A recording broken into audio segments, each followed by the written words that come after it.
توبہ ٹیک سنگھ میں Punjab food authority کی ہدایات پر ایڈیشنل ڈائریکٹر آپریشنز فیصل آباد ڈویژن طارق محمود گل نے سویٹس اینڈ بیکرز اور کنفیکشنری یونٹس کا معائنہ کیا۔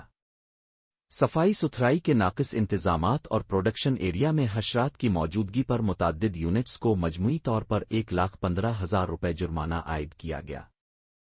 طارق محمود گل کا کہنا تھا کہ ملاوٹ کے خلاف کارروائیاں مزید تیز کر دی گئی ہیں تاکہ عوام کو معیاری اور صحت بخش خوراک فراہم کی جا سکے۔